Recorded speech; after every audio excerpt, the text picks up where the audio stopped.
esta mañana. Este es el sermón correspondiente al Día del Señor, 8 de marzo de 2015. Nuevamente, Día del Señor, 8 de marzo de 2015. Y titulado El Rey Jesús llama a sus primeros discípulos, marcado en el texto de Mateo, capítulo 4, versículos 18 al 22. Oremos pues para que la palabra espiritual penetre en nuestras vidas, produciendo la vida de Dios en nosotros, transformando nuestras mentes y nuestros corazones, llevándonos al arrepentimiento y produciendo la santidad que agrada a nuestro Señor. Amado Dios, tú eres Señor y te ha placido hablar a tu pueblo, y lo has hecho de una manera particular. Como dice la carta a los Hebreos, que en estos últimos tiempos te ha placido hablar a tu pueblo mediante el Hijo. Y el Hijo sustenta todas las cosas por medio de su palabra. Su palabra es poderosa.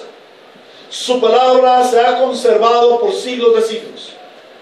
Su palabra produce vida y transforma. Es como una espada de doble filo que penetra en nosotros. Hoy, Señor, disponemos delante de ti nuestro ser para que tu palabra se haga vida en nosotros. Queremos ser barro en manos del perfecto alfarero, que a la voz de su palabra transforma nuestro ser a la imagen de nuestro Señor Jesucristo precioso. Señor, limpia nuestras mentes de toda contaminación material, espiritual, de todo pensamiento impío, de toda duda. Limpia nuestras mentes para escuchar tu voz y que se quede grabada en nuestra mente. Pero también limpia nuestros corazones de toda impiedad, de toda duda, de toda falta de fe. Límpianos, Señor. Límpianos con tu palabra. Aquí estamos dispuestos, Señor. Lávanos.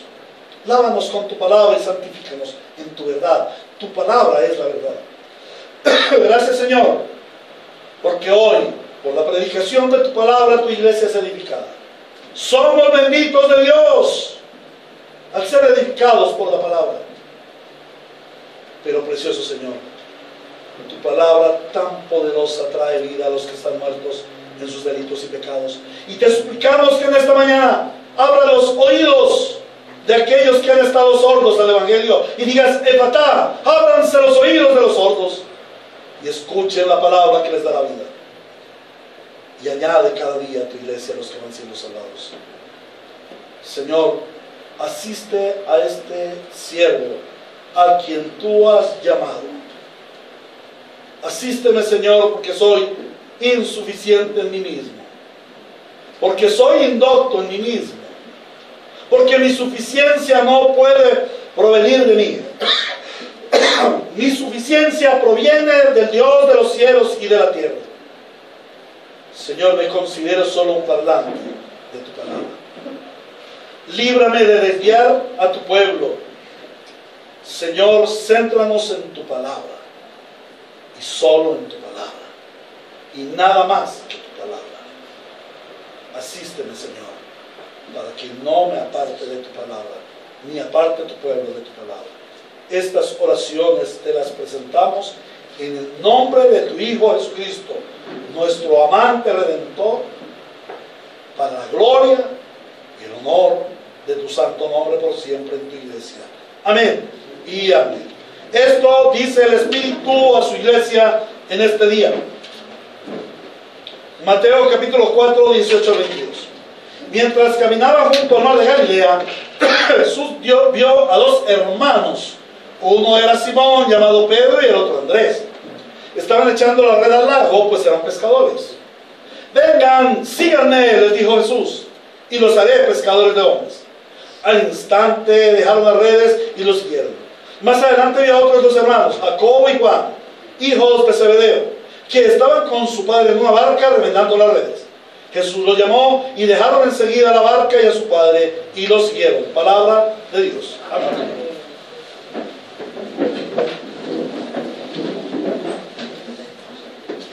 El Evangelio de nuestro Señor Jesucristo es uno solo y es presentado por 4 evangelistas desde 4 perspectivas diferentes. Algunas personas dicen que hay contradicción en los evangelios, pero esto no es verdad. Lo que sucede es que los evangelios, o las 4 perspectivas del evangelio, son complementarias las unas a las otras. En este caso, el evangelista Mateo nos muestra al Señor Jesús desde la perspectiva judaica, desde la forma como debería verlo el pueblo de Israel. En principio, este mensaje fue escrito por Mateo el publicano, o Leví el publicano, para presentar al Señor Jesús a su pueblo, los israelitas. Y el énfasis que hace el evangelista Mateo es a Jesús como el rey Mesías, el rey tan esperado por el pueblo de Israel. Ahora, viendo esta perspectiva, ya hemos visto que los capítulos 1 y 2 nos muestran al rey Jesús en su genealogía real, nos muestran un anunciamiento real, nos muestra una misión real y nos muestra una adoración que corresponde a la realeza por medio de aquellos sabios de Oriente.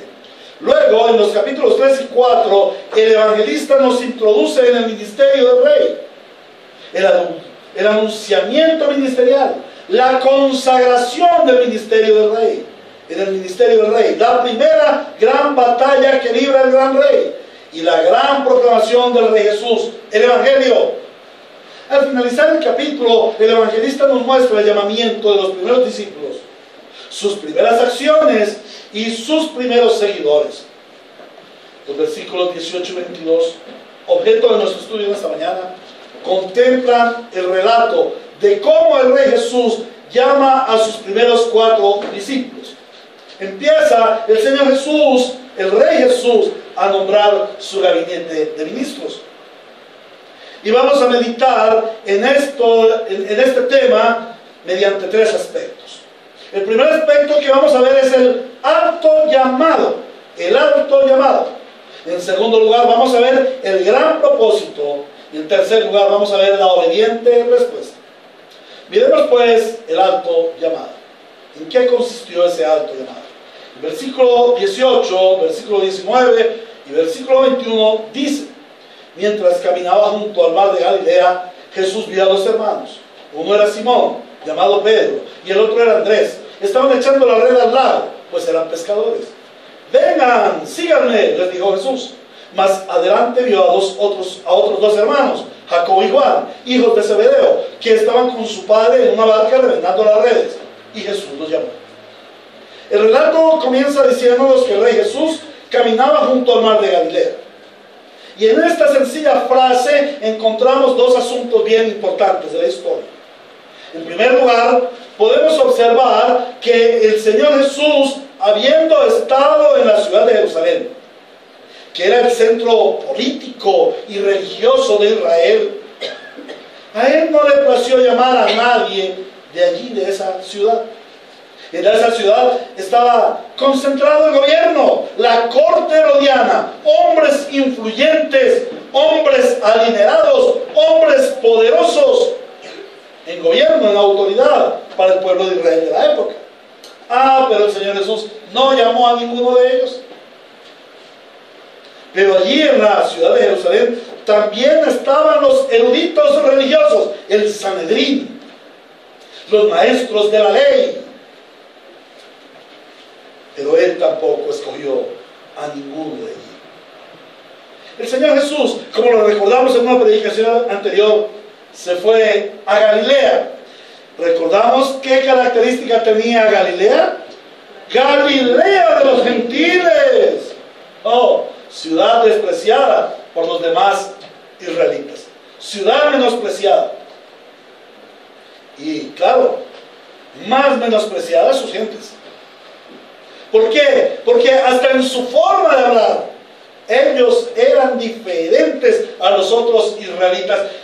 Acordémonos que en esta predicación recordábamos cómo Galilea era un sitio céntrico, un sitio muy especial para el paso de las caravanas, de los comerciantes, y en esa ciudad se habían asentado muchos gentiles. Por eso el profeta Isaías 700 años antes había dicho Galilea de los gentiles.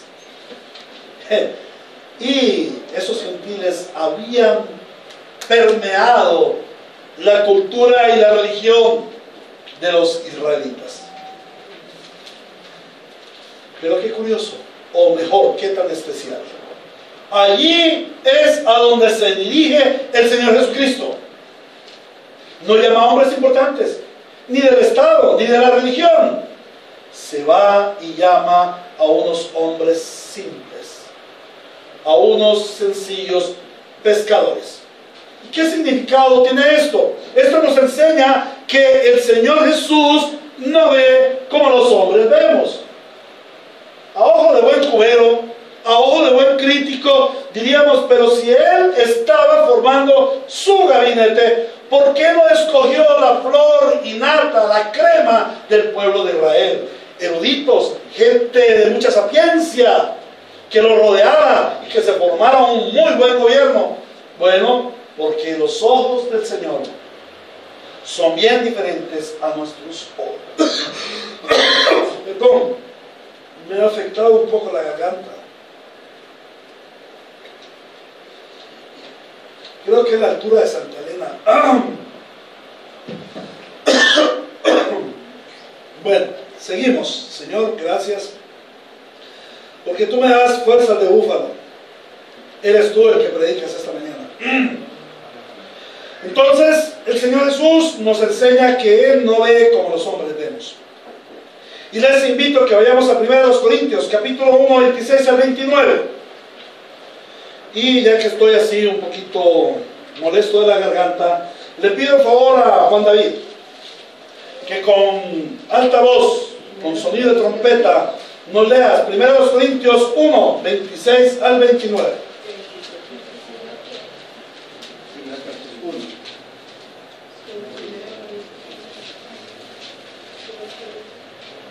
Primera a los Corintios, capítulo 1, versículo 26 al 29. Hermanos, consideren su propio llamamiento. No muchos de ustedes son sabios, según criterios meramente humanos. Ni son muchos los poderosos, ni muchos los de noble cuna. Pero Dios escogió lo insensato del mundo para avergonzar a los sabios, y escogió lo débil del mundo para avergonzar a los poderosos. También escogió Dios lo más bajo y despreciado, y lo que no es nada, para anular lo que es, a fin de que en su presencia nadie pueda jactarse. Oh, cuán perverso es el corazón del hombre que mira de una manera codiciosa. Si a mí me dieran a escoger qué iglesia querría pastorear, bueno, la verdad que a mí me gustaría pastorear una iglesia de por lo menos 5,000 almitas, 5,000 ovejitas, pero ovejas escogidas, gorditas, adineraditas, que den buen diezmo y que yo pueda vivir chévere. Pero el Señor no mira de esa forma. Cuán precioso es el Señor que escoge lo vil y despreciable del mundo. ¿Quién de nosotros se puede jactar en su presencia y decir, es que yo era tan importante antes de que Cristo viniera a mi vida? Por eso es vergonzoso cuando a veces la gente dice, cuando yo vine a Cristo, yo soy tan importante. No, hermanos, fue Cristo quien vino a nosotros. Y Él escogió la crema y nata de la sociedad medellinense. No, Él escogió lo vil y despreciable del mundo. Nadie puede jactarse en su presencia. Oh, pero si hacemos una retrospectiva de nuestra vida, como Pedro, como Andrés, los hijos de Zebedeo, bueno, ¿quiénes eran esos hombres? Humildes pescadores, pero quítale la S. Oh, terribles pecadores. ¿Quién de nosotros puede decir, antes de que Cristo viniera a mi vida, yo llevaba una buena vida, con alta moralidad, no pecaba? No, Ninguno de nosotros puede decir eso. Cuando Cristo el Señor vino a nuestra vida, era porque nosotros éramos lo vil y despreciable del mundo, y nos escogió el Señor para avergonzar a los poderosos. ¿Y cómo quedan avergonzados aquellos poderosos que nos miraban por encima del hombro con el rabillo del ojo, viendo que nosotros éramos verdaderamente menospreciables? De ahí no se podía hacer un caldo. Pero Él nos escogió, a Él le plació, y Él anuló lo que es a los ojos del hombre, a fin de que en su presencia nadie pueda jactarse. Esa era la característica que tenían aquellos discípulos que Él escogió. Pero en segundo lugar debemos observar que el encuentro y el llamado de estos discípulos no fue casual, ya que cuando el Señor Jesús estuvo en Betábara, en donde fue bautizado por Juan, Él ya les había conocido. Y esto nos lo enseña el Evangelio según San Juan. Evangelio según San Juan, capítulo 1, versículos 35 al 44. Igual Juan David, por favor ayúdame. Juan capítulo 1, versículos 35 al 44. Juan 35 al 44. Al día siguiente, Juan estaba de nuevo allí, con 2 de sus discípulos. Al ver a Jesús que pasaba por ahí, dijo: aquí tienen al Cordero de Dios. Cuando los 2 discípulos le oyeron decir esto, siguieron a Jesús. Jesús se volvió y al ver que lo seguían, les preguntó: ¿qué buscan? Rabí, ¿dónde te hospedas? Rabí significa maestro. Vengan a ver, les contestó Jesús. Ellos fueron, pues, y vieron dónde se hospedaba, y aquel mismo día se quedaron con él. Eran como las 4 de la tarde. Andrés, hermano de Simón Pedro, era uno de los 2 que al oír a Juan habían seguido a Jesús. Andrés encontró primero a su hermano Simón y le dijo: hemos encontrado al Mesías, es decir, el Cristo. Luego lo llevó a Jesús, quien mirándolo fijamente le dijo: tú eres hijo de Juan. Tú eres Simón, hijo de Juan. Serás llamado Cefas, es decir, Pedro. Al día siguiente Jesús decidió seguir hacia Galilea. Se encontró con Felipe y lo llamó: sígueme. Felipe era del pueblo de Betsaida, lo mismo que Andrés y Pedro. Felipe buscó a Natanael y le dijo: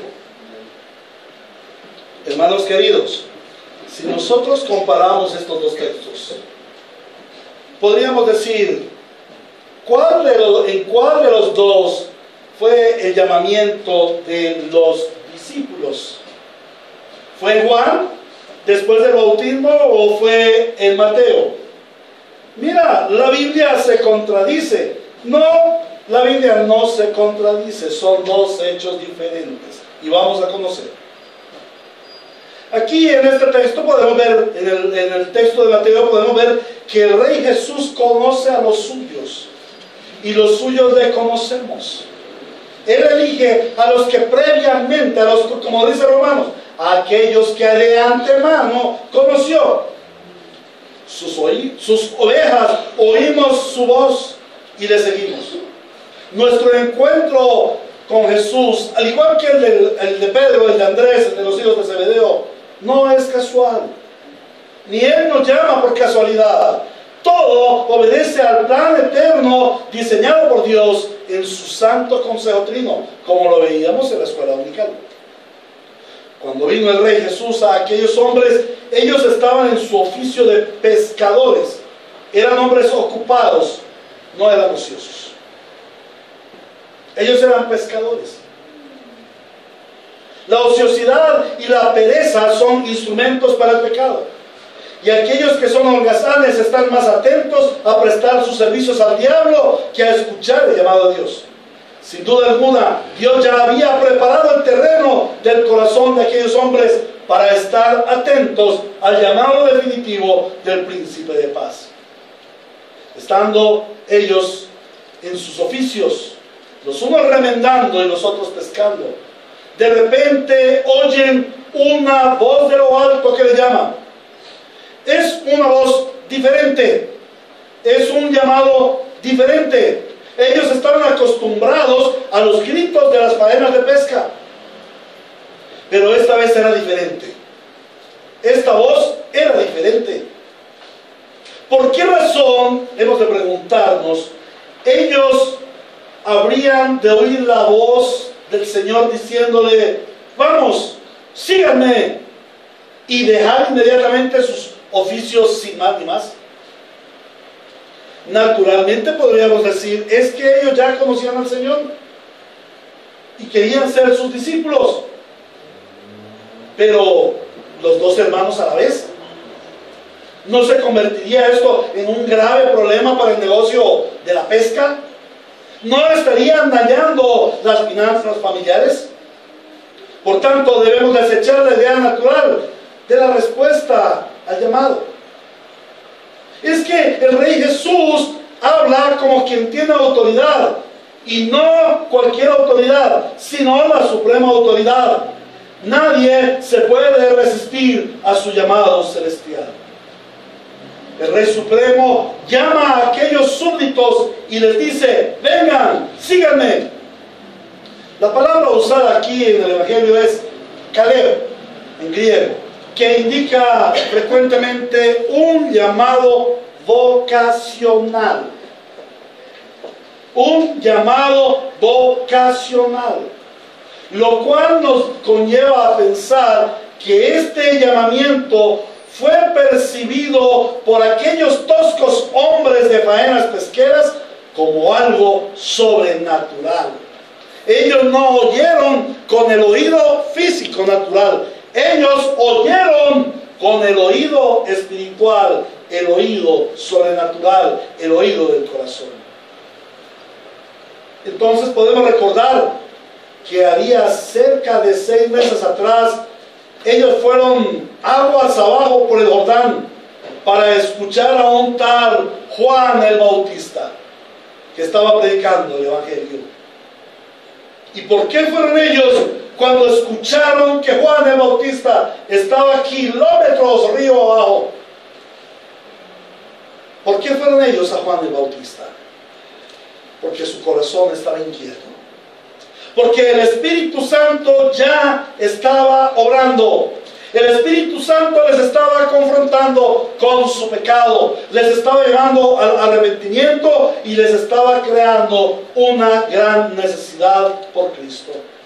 Entonces había llegado el gran momento.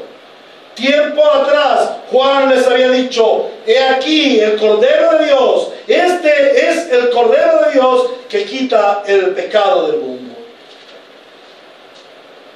Si yo me encontrara con alguien en la calle y me presentara, digamos que al gobernador del departamento o al alcalde de la ciudad y lo saludara, y esa persona me dijera, mira, este es el alcalde de la ciudad, ¿será que si a los 6 meses yo voy por la calle y él está por allí y me dice, amigo, ven? Yo diría, pero ¿quién es este señor? ¿Quién es este señor? Yo no me acuerdo. No, ¿cierto que cualquiera de nosotros se acordaría? Claro, es una figura importante. Ahora, recordemos lo que Juan el Bautista dijo. He aquí el Cordero de Dios que quita el pecado del mundo. Aquellos hombres en esa época estaban siguiendo a Juan el Bautista, querían oír sus enseñanzas, pero cuando Juan el Bautista les dijo, miren, no soy yo, Él es el Cordero de Dios, aquellos hombres, dice el Evangelio de San Juan que leímos, inmediatamente siguieron al Señor Jesús. Y le preguntaron, Señor, ¿dónde te hospedas? ¿Dónde es que tú duermes? Y el Señor los lleva. Y ellos estuvieron, como lo vimos cuando estudiamos Juan, estuvieron con el Señor Jesús, quizás haciéndole preguntas, preguntándole sobre las cosas del reino, deleitándose delante del Rey. Pero ese momento aún no era su llamado ministerial. En ese momento el Señor estaba preparando sus corazones para aquella fecha, quizás 6 meses o un año después, cuando el Señor llegara a Galilea y les dijera, vamos, síganme. ¿Saben una cosa? Así obra el Señor con muchos de nosotros, o quizás con la gran mayoría, o quizás con todos. Primero prepara nuestro corazón, que ha sido enemigo de Dios, que ha rechazado el Evangelio, pero Él se encarga de preparar nuestro corazón, de majarlo. Por el Espíritu Santo, Él nos convence de nuestro pecado, nos convence de justicia, nos convence de juicio, nos convence de nuestra necesidad de arrepentimiento y de nuestra necesidad de que el Rey Jesús venga a gobernar en nuestras vidas. Y esto justamente fue lo que sucedió con aquel par de pescadores, o aquellos 4 pescadores. Habían sido preparados por el mismo Señor Jesucristo 6 meses antes, u 8, o un año. ¿Para qué? Para que cuando el Señor Jesús les hiciera su llamado, ellos ya estuvieran dispuestos. Pero aquí tenemos que ver algo importante. Jesús prepara y Jesús llama. Jesús prepara y Jesús llama. Esa preparación nos habla de un conocimiento previo del Señor Jesucristo, de sus discípulos. Pero también ese llamado nos habla de que el Señor, en un momento dado de nuestras vidas, nos hace un llamado perentorio a poner nuestra mano en su arado, a dedicarnos al reino de Dios en una u otra forma. Acordémonos cuánto tiempo el Señor nos ha dicho, he aquí el Cordero de Dios que quita el pecado del mundo. Pero estemos preparados para que cuando el Cordero de Dios venga y nos llame y nos diga, vamos, síganme, que los haré pescadores de hombres, estemos con oídos atentos y dispuestos a seguir. Ahora, habiendo visto el primer punto acerca de el llamado, vamos a mirar el segundo punto, un gran propósito. Vengan, síganme, les dijo Jesús, y los haré pescadores de hombres. En esta frase también contemplamos 2 aspectos. En primer lugar, vemos una orden perentoria, pero en segundo lugar, vemos un propósito. Veamos pues la orden perentoria. El Señor Jesús no les da una simple invitación electiva. No les dice, bueno, Pedrito, Juancito, ¿les gustaría seguirme? No, de pronto, pídele permiso a tu papá, a ver si te deja ir. Bueno, me gustaría que fueras uno de mis discípulos. ¿Saben una cosa? Eso es lo que el evangelismo moderno está diciendo. El Señor Jesús viene a tu puerta. ¿Me dejas entrar? ¿Te gustaría que yo viniera a tu vida y te la cambiara? Oh, pregúntale al apóstol Pablo si eso hizo el Señor Jesús. La orden del Rey de Reyes es perentoria. ¡Vamos, síganme! Él no se puso con medias tintas. ¡Vamos, síganme! Ustedes se imaginan la fortaleza de ese llamado. Ellos lo dejaron todo. Dejaron sus redes, dejaron su padre, dejaron su barca, dejaron sus pescados, dejaron su dinero y se fueron tras del Rey. ¡Qué lindo es seguir al Rey! ¿Se acuerdan de Mateo? Lo vamos a ver próximamente. Estaba cobrando impuestos a la entrada de la ciudad. Y era mucho dinero el que manejaba. ¿Recuerdan? Capernaum era centro obligado de paso para los comerciantes. Pasaba mucha gente con mercancías y él cobraba los impuestos y tenía unos polizones ahí, unos polizontes que lo guardiaban para que nadie dejara de pagar el impuesto. Y pasa el Señor Jesús y le dice, vamos, Leví, sígueme. Y el muchacho dijo, espera un momentico, voy a cuadrar cuentas, a ver cómo está el libro, cuánto dinero tengo, espera, entrego el carro. No, inmediatamente dejó la mesa de los impuestos y siguió al Rey de Reyes y Señor de Señores. Cuán imperativo es el llamado de nuestro Señor. Cuando Él nos llama, nos llama. Y por nombre. Y no nos dice, bueno, si tú quieres, si te llama la atención, vamos, estoy tocando a tu puerta. Si quieres abrirme, yo entraré, pero si no me abres, yo me quedo afuera. No, de ninguna manera. Cuando el Señor Jesús viene, viene por ti. Porque te ha elegido desde antes de la fundación del mundo. Porque te ha escogido de lo vil y despreciable del mundo para hacerte su súbdito. Ahora, ¿podrá algún hombre rechazar el llamado de Dios? Si esto sucediera, Dios dejaría de ser Dios.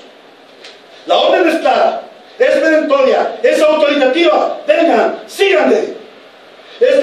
Esta orden se refería a una entrega a Cristo y a un abandono a sus vidas naturales. Ese vengan y síganme implicaba que a partir de ese momento ellos iban a vivir una vida dedicada solamente a su Señor. A partir de ese momento ellos comenzaban a tener una comunión íntima con el Rey. En el primer encuentro ellos habían conocido al Rey. En el segundo encuentro vienen a tener comunión íntima con el Rey. Y quizás muchos de nosotros hemos oído hablar del Rey de Reyes y Señor de Señores. Hemos oído hablar del Señor Jesucristo y nos ha llamado la atención. Y quizás vamos a la iglesia a ver qué sucede. Pero llega un momento en nuestras vidas en que nos dice: vamos, deja todas tus cosas y sígueme y te haré pescador de hombres. El Señor nos llama a tener una relación íntima con Él. Luego vemos que el Señor tiene un propósito en ese llamado. Y Él les dice: les haré pescadores de hombres. Es indudable que ellos esperaban al Rey de Israel y no podían dejar de contemplar el aspecto natural de aquel llamado. Ellos pensarían: wow, a lo mejor el Señor Jesús está formando un ejército que va a luchar contra la bota romana. Vamos a formar el ejército que le va a traer libertad a Israel después de 6 años bajo el yugo opresor extranjero. Y por un momento llegaría a pensar que se iban a enlistar como soldados guerreros de la nación de Israel. Pero el Rey Jesús es claro y no les dice: vamos, síganme guerreros, síganme mis valientes. No, el Señor dice: síganme, los haré ¿qué? Pescadores de hombres. Pescadores de hombres. Una labor relacionada con ellos. Ellos pescaban, pero no hombres precisamente. Pescaban peces. ¿Qué será eso de pescar hombres? Eso implicaba una nueva labor. Y para desarrollar esa nueva labor, ellos necesitaban ser capacitados, necesitaban ser entrenados en las nuevas faenas. Es diferente la pesca de peces que la pesca de hombres. Estas palabras, los haré pescadores de hombres, tienen que ver con el cambio de identidad que ellos sufrían o iban a sufrir al seguir al Rey. Frecuentemente asociamos el ser de una persona con su hacer. ¿Usted cómo se llama? Pedro. ¿Y qué es? Médico. Asociamos nuestro hacer con el ser.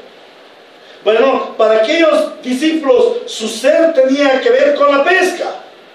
Ahora su ser tendría que ver con las faenas del reino de Dios, pescar hombres. Ahora su identidad sería totalmente diferente. Ya no serían pescadores, sino discípulos del Rey de Reyes y Señor de Señores. El propósito del llamado del Señor Jesús es el santo ministerio. Ellos iban a ser ministros del Rey de Reyes y Señor de Señores. Y por ello el Rey no les exalta con altas posiciones. No les dice: vengan mis chinitos, mis muchachitos, los voy a poner como ministros. El uno va a ser ministro de Economía, el otro va a ser ministro de Desarrollo, el otro va a ser ministro de Educación. No. El Señor no los asocia con altas posiciones. El Señor no les hace grandes promesas como el falso evangelio que están predicando hoy. Falsas promesas: te voy a poner en un lugar muy alto. No, el Señor en su evangelio no nos habla de lugares altos, de posiciones elevadas. Él nos dice: el que se humille será exaltado. El que quiera ser primero tiene que ser sirviente. sirviente de bajo rango. Él no les hace promesas, les llama simplemente pescadores, van a ser pecadores. Ahora bien, es menester que estos hombres, para ser pescadores de hombres, sean capacitados para su nuevo oficio. Dios no llama a su servicio a los capacitados, Dios no llama a su servicio a los aptos, porque tienen una fuerte tendencia a ensoberbecerse. Y volviendo al primer punto, recuerdan que el Señor Jesús, estando en Jerusalén, no llamó a los ricos y poderosos y no llamó a los sabios del Sanedrín. ¿Qué hubiera pasado si Él llama a esa gente? Sencillamente se vuelven arrogantes, se vuelven orgullosos. Dios no llama a los capacitados y aptos porque tienen la horrible tendencia de ensoberbecerse. Al contrario, Dios capacita a los llamados para que la gloria sea de Él y no de hombre alguno, como ya lo hemos visto. Si el propósito es que ellos sean pescadores de hombres, entonces el llamado es a capacitarse para desarrollar tan importante labor. En aquel momento, esos 4 pescadores no alcanzaban a dimensionar el gran propósito que el Rey Jesús tenía para con sus vidas. Es pasados muchos años que ellos pueden llegar a comprender de una manera muy pequeña a qué los llamó el Señor y cuál es el alcance de su ministerio. De hecho, el apóstol Pedro posteriormente le dice al Señor: bueno, ¿y nosotros que hemos dejado casa, familia, trabajo por seguirte, qué? Y el Señor dice: a los que han dejado todo esto, les daré 100 veces más en esta tierra y en el reino de los cielos la gloria, la dicha, la vida eterna. Amén. Amén. Ellos no alcanzaron a dimensionar la grandeza de aquel llamado, la grandeza de aquel propósito. Pero nosotros, 2000 años después, podemos ver a través de la Escritura el gran propósito de Dios que tenía con ellos. Y cómo a través de ellos nosotros somos beneficiarios de ese: y los haré pescadores de hombres. Nosotros hemos sido pescados para el reino de los cielos, porque a Cristo le plació llamar a aquellos sencillos y humildes pescadores y decirles: vengan, los haré pescadores de hombres. Aquellos hombres fueron apóstoles de Jesucristo. ¿Qué es el apóstol de Jesucristo? Ser un enviado con una misión especial. ¿Cuál misión especial? El evangelio del Señor Jesucristo. Ellos, a través de su apostolado, pudieron observar, pudieron vivir 3 años del ministerio del Señor Jesucristo, pero lo más grande fue que ellos vieron su crucifixión, su muerte, su sangre derramada, lo cual no comprendieron momentáneamente. Luego vieron su resurrección, lo cual no comprendieron momentáneamente. Pero cuando vino el Espíritu Santo y les abrió la mente para que comprendieran la grandeza del sacrificio de nuestro Señor Jesucristo, ellos pudieron dar testimonio a Jerusalén, a Judea, a Samaria y hasta los confines de la tierra, de la gran valía del sacrificio de nuestro Señor Jesucristo para la salvación de su pueblo. Aquellos hombres fueron llamados a dar un gran mensaje, a continuar con aquel gran mensaje que en Mateo 3 dio como preámbulo el ministerio del Señor Jesucristo. Juan el Bautista diciendo: arrepiéntanse porque el reino de los cielos se les ha acercado. Es el mismo mensaje que luego el Señor Jesucristo en Mateo 4:17 dice: arrepiéntanse porque el reino de los cielos se los ha acercado. Y es el mismo mensaje que los apóstoles dijeron: arrepiéntanse porque el reino de los cielos vino, el reino de los cielos está aquí. Es el mismo mensaje que la iglesia ha predicado por 2000 años. Arrepiéntanse porque el reino de los cielos ha venido. Pero es el mensaje que la iglesia ha olvidado en los últimos 50 años y que hoy, por la gracia del Señor, se está reavivando y es el mensaje que se debe predicar desde los púlpitos. Ese es el evangelio completo. Arrepiéntanse porque el reino de los cielos se los ha acercado. Gracias a aquel llamamiento que el Señor Jesús les dijo: los haré pescadores de hombres, hemos recibido el evangelio de nuestro Señor Jesucristo. Pero los apóstoles no simplemente fueron enviados, ellos también fueron el fundamento de su iglesia. Jesús la roca y ellos las bases. Sobre esta roca edificaré mi iglesia y las puertas del Hades no prevalecerán contra ella. Ellos fueron portadores de la salvación y enseñaron a sus discípulos a su vez a ser portadores de la salvación. Como dice 2 Timoteo 2:2. Lo que has oído de mí en presencia de muchos testigos, esto también enseña a otros hombres que sean fieles para que enseñen también a otros. Apóstoles de Jesucristo, escritores de los fundamentos doctrinales de la iglesia. Ese propósito de los haré pescadores de hombres va mucho más allá de lo que ellos se podían imaginar. El Señor Jesús les dice: vamos, síganme y los haré pescadores de hombres. Pero ellos no sabían qué alcance podían tener. Sin embargo, 2000 años después, al mirar la Sagrada Escritura, nosotros podemos mirar cuál ha sido el alcance de aquel los haré pescadores de hombres. Pero no solamente miramos a aquel los haré pescadores de hombres para Pedro, para Pablo, para Juan, para Jacobo, sino también para nosotros.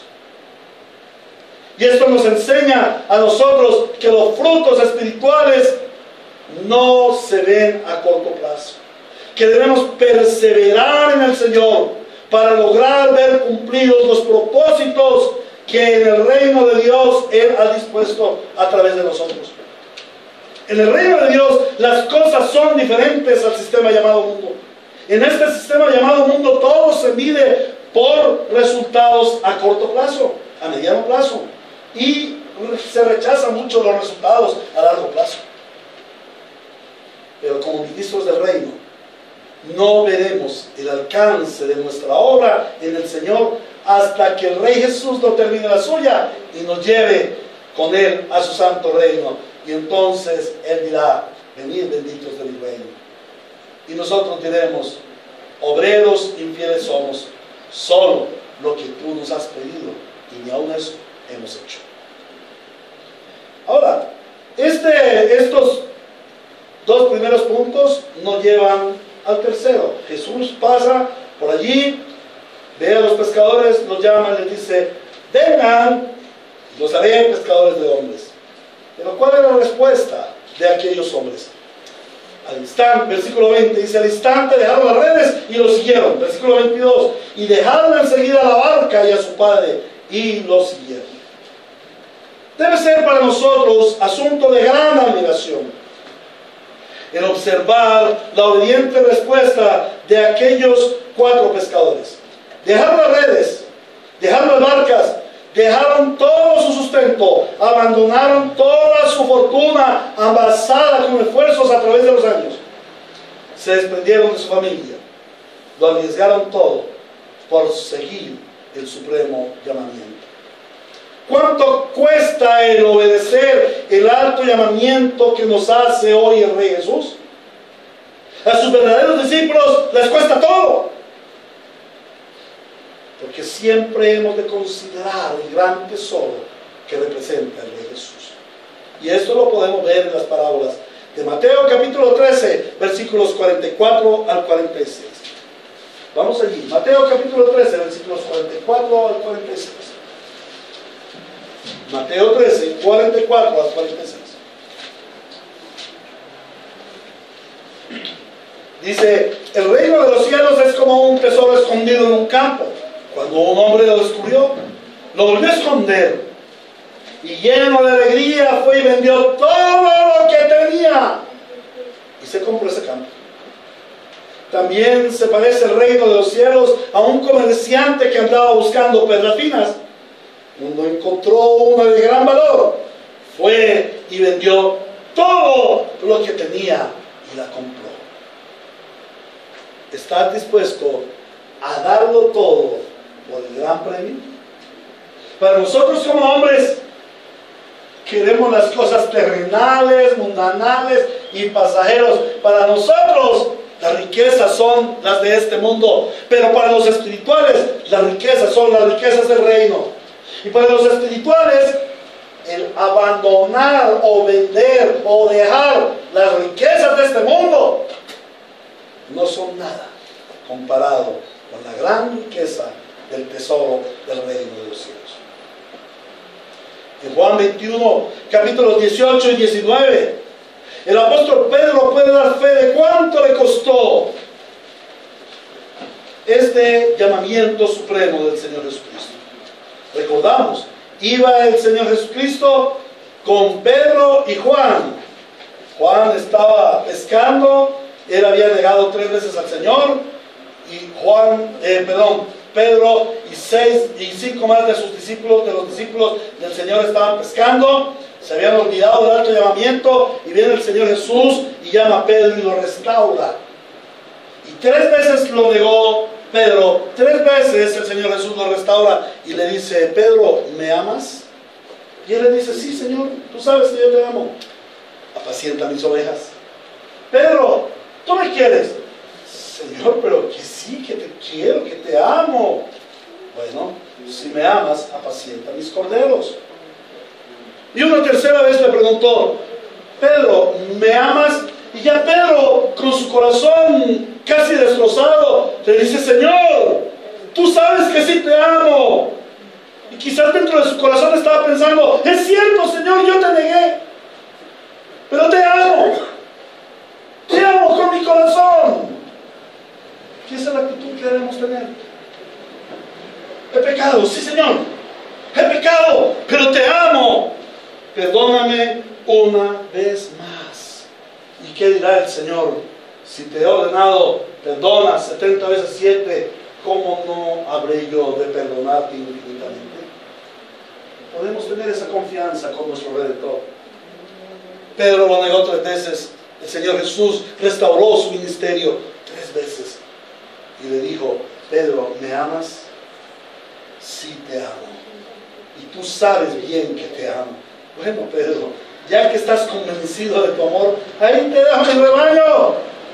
Te restauro en tu posición. Para eso te llamé aquel día que pasé por la playa de Galilea, allí en Capernaum. Y te dije: vamos, sígueme, te haré pescador de hombres. Mis propósitos nunca cambian, dice el Señor. Él es inmutable. Si Él te llamó, no va a cambiar su llamado. Él es Dios inmutable. Pero dice en los versículos 18 y 19, el Señor Jesús, hablándole a Pedro, después de restaurarle, le recuerda cuánto cuesta seguir al Señor Jesús, y le dice: de veras te aseguro que cuando tú eras más joven, te vestías tú mismo e ibas a donde querías. Pero cuando seas viejo, extenderás las manos y otro te vestirá y te llevará a donde no quieras ir. Esto dijo Jesús para dar a entender la clase de muerte con que Pedro glorificaría a Dios. Y después de eso añadió: sígueme.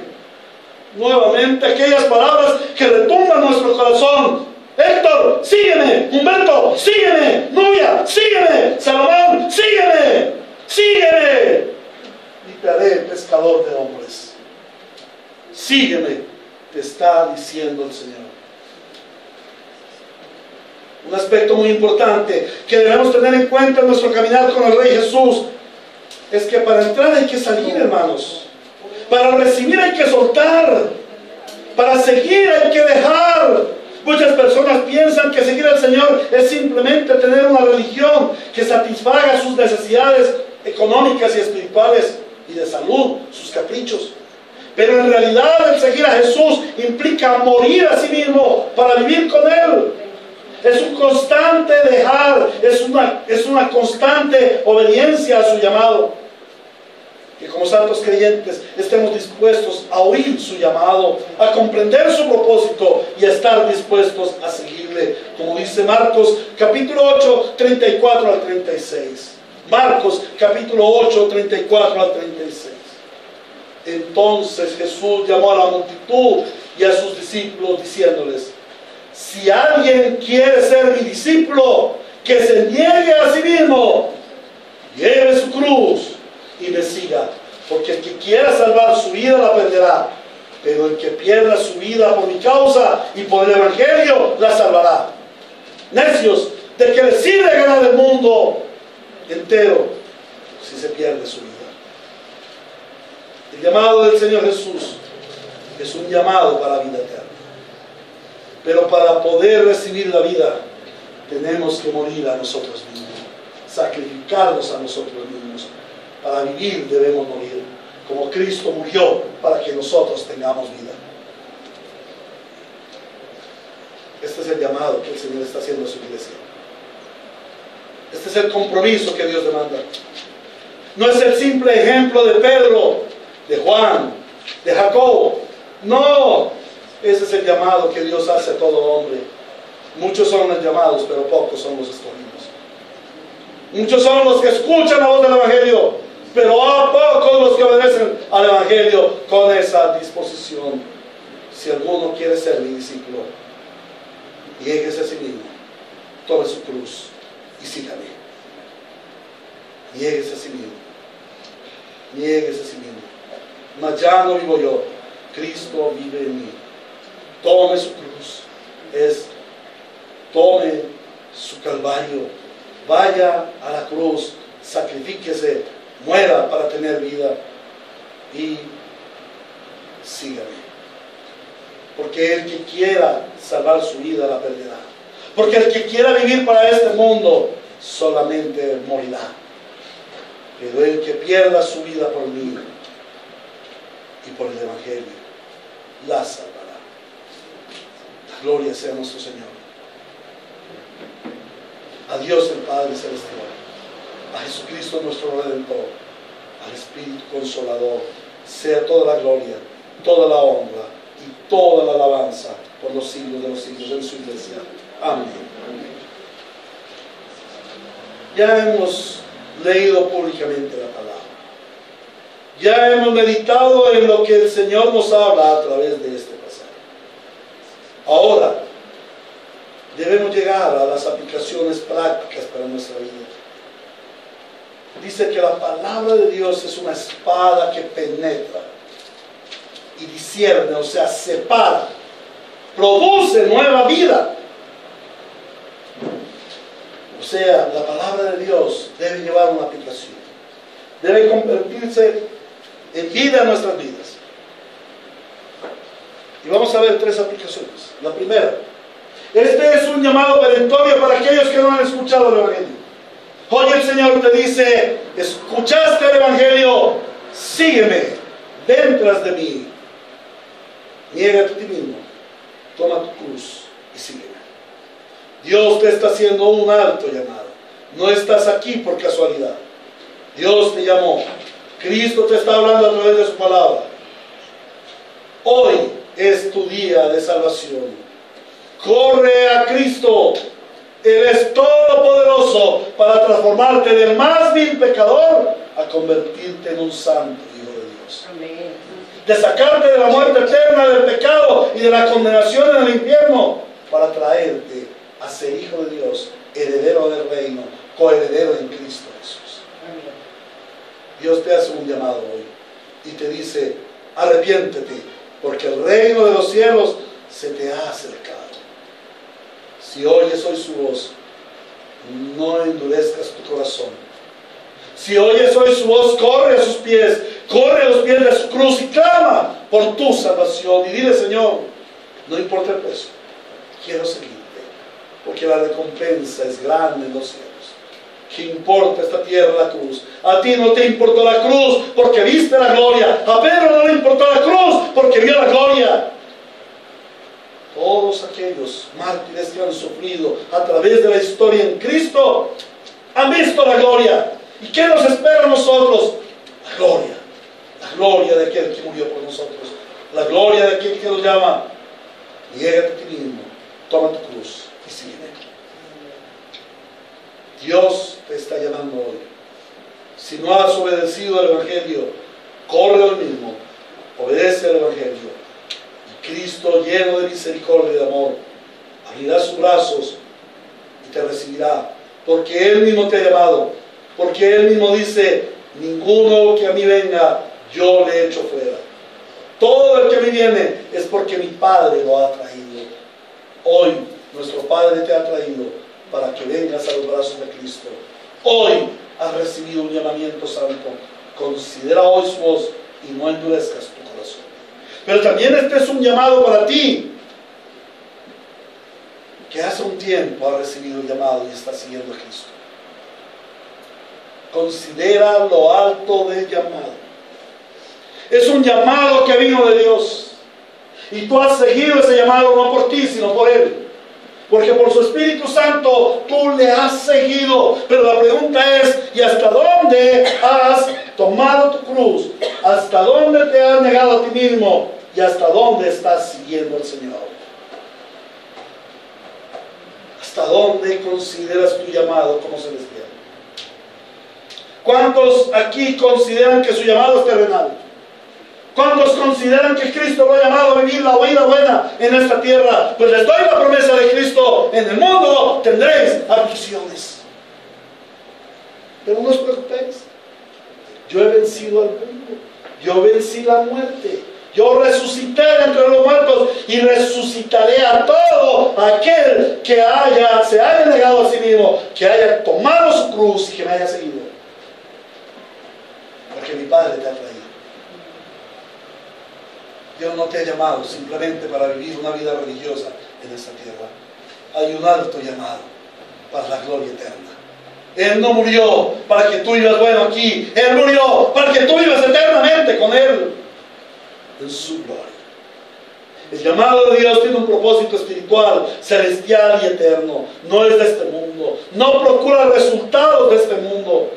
El propósito de Dios es trascendente. No te desvíes de tu propósito. Clama al Señor para que día a día Él te santifique más y más, para que cada día la imagen de Cristo esté más impresa en ti. El llamado es perentorio y autoritativo. Si oyes hoy su voz, no endurezcas tu corazón.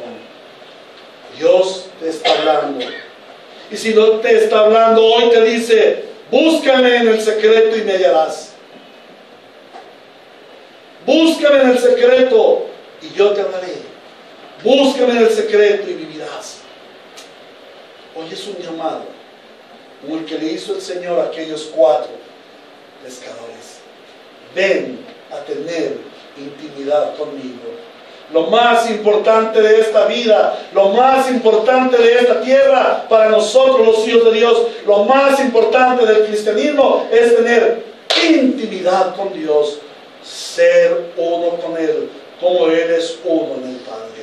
A Él toda la gloria, todo el honor y la alabanza en su iglesia por los siglos de los siglos. Amén. Oremos. Padre, gracias, Señor. Gracias.